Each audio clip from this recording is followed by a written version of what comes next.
और इस बीच बड़ी खबर आपको कालकाजी से बताते हैं। दिल्ली में वोटिंग से पहले आम आदमी पार्टी ने बीजेपी पर बड़ा आरोप लगा दिया। आम आदमी पार्टी आरोप लगा रही है कालकाजी विधानसभा के गोविंदपुरी थाने से 300 से 400 मीटर की दूरी पर एक गाड़ी से पैसे बांट दिए गए। दिल्ली के मुख्यमंत्री कालकाजी से आम आदमी पार्टी की उम्मीदवार आतिशी ने दावा यह किया कि लोगों को पैसे बांटते, फेंकते, भागते देखा गया, जिन्हें बीजेपी से जुड़े लोगों ने भगाया। तो दिल्ली में मतदान से पहले देखिए आम आदमी पार्टी की तरफ से यह बड़ा आरोप लगाया जा रहा है। कालकाजी में पैसे बांटने का आरोप आतिशी की तरफ से लगाया गया है। इससे पहले वो गुंडागर्दी वाले आरोप, लगातार इस तरीके के आरोप इस कालकाजी सीट पर आतिशी की तरफ से बीजेपी पर लगाए गए। कल तो आपने देखा था किस तरीके से आतिशी थाने तक पहुंच गई थी। इस मामले में आचार संहिता के उल्लंघन को लेकर उन पर भी एफआईआर दर्ज कर ली गई थी। सीधे जरा आपको लेकर चलेंगे ग्राउंड पर। हमारे सहयोगी बलराम पांडे इस वक्त हमारे साथ मौजूद हैं और जरा जानते हैं बलराम पांडे से कि सियासी आर पार के तौर पर अगर हॉट सीट गिनी जाए तो उसमें शायद कालकाजी का नंबर सबसे ऊपर ही रहने वाला है। बलराम,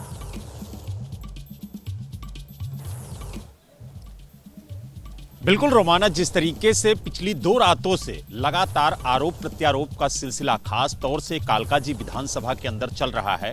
आपने देखा होगा कि आज रात सबसे पहले बीजेपी ने आरोप लगाया कि जो आतिशी के कथित पीए हैं, जो उनके साथ काम करते हैं, उनके पास से 5 लाख रुपए बरामद हुए हैं और उनका नाम गौरव है। उसके बाद पुलिस बुलाई गई और उन्हें हिरासत में लिया गया, उनसे पूछताछ की गई। लेकिन कुछ ही देर बाद आतिशी ने आरोप लगाया कि गोविंदपुरी के इलाके में कुछ बीजेपी के लोग पैसा बांटते हुए देखे गए। एक चश्मदीद को भी लेकर के आई। तो कहीं ना कहीं जो आरोप है वो लगातार दोनों पक्षों से लगाया जा रहा है और यही वजह है कि इस वक्त हम गोविंदपुरी में ही मौजूद हैं और उसी इलाके में मौजूद हैं जहां पर ये लगातार आरोप पिछले 2 रातों से लगाया जा रहा है। आप देख सकते हैं ये पोलिंग बूथ संख्या 120 है जो संत निरंकारी पब्लिक स्कूल के अंदर बनाया गया है और आप देख सकते हैं कि पोलिंग बूथ के बाहर किस तरीके से सुरक्षा की तैयारी की गई है। जो पोलिंग एजेंट है पार्टियों के वो यहां पर मौजूद हैं। हालांकि पुलिस ने कहा है कि 6:30 बजे के बाद वो अंदर जा सकते हैं, अभी उन्हें जाने नहीं दिया जाएगा। और अगर हम बात करें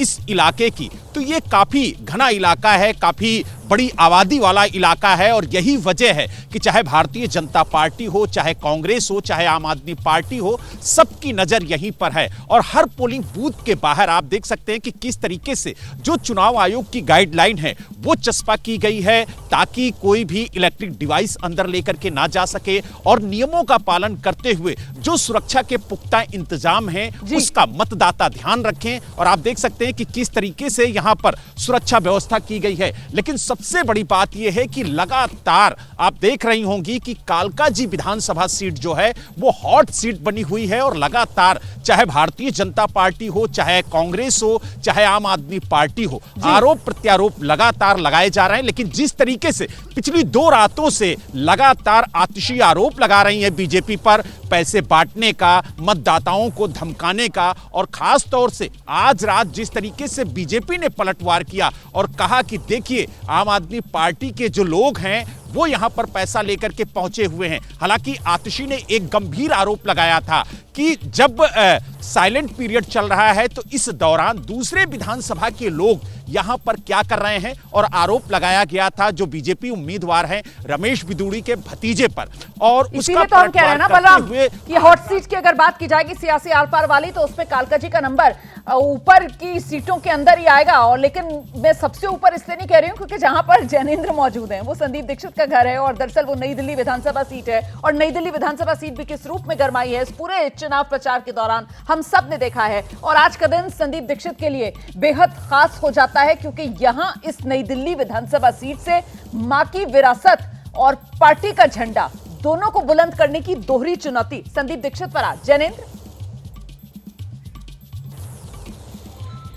बिल्कुल रोमाना, संदीप दीक्षित के अकेले के कैंपेन से पूरी दिल्ली की 70 सीटों पर कांग्रेस लड़ती नजर आई है और इस चुनाव के नतीजे जो भी हो, नई दिल्ली सीट का नतीजा जो भी हो, लेकिन ये राजनीतिक गलियारों में एक आम सहमति है कि सबसे बड़े लड़ैया के तौर पर संदीप दीक्षित उभरे। हालांकि कितनी बड़ी चुनौती वो दे पाए हैं ये तो नतीजों के दिन ही साफ होगा। लेकिन खुलकर अरविंद केजरीवाल को चाहे नई दिल्ली के मुद्दे हों या पूरी दिल्ली के मुद्दे हों, सरकार के कामकाज हो, उन पर घेरना हो या फिर घर घर जाकर एक एक दरवाजा खटखटाकर वोट मांगना हो, संदीप दीक्षित ने खूब पसीना बहाया है प्रचार में ठंड के बावजूद। हम इंतजार कर रहे हैं कि वो तैयार होंगे तो हम उनसे बात भी करेंगे, सवालों का जवाब लेंगे। लेकिन निश्चित तौर पर देखिए, एक बात साफ है कि 15 सालों तक लगातार शासन करने के बाद दिल्ली में कांग्रेस जो है वो 2 बार से खाता नहीं खोल पाई है। तो इस बार तो कांग्रेस के सामने लक्ष्य यही है कि खाता खुले, खाक से वापस पार्टी खड़ी हो।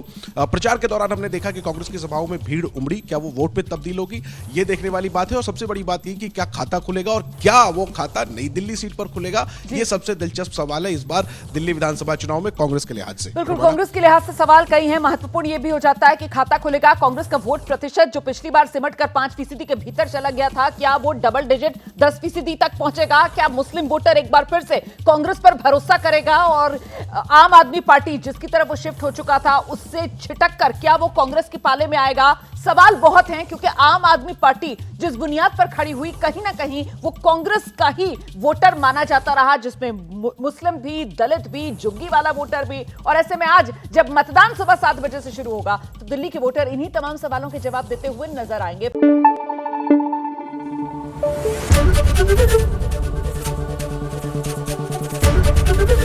एबीपी न्यूज आपको रखे आगे।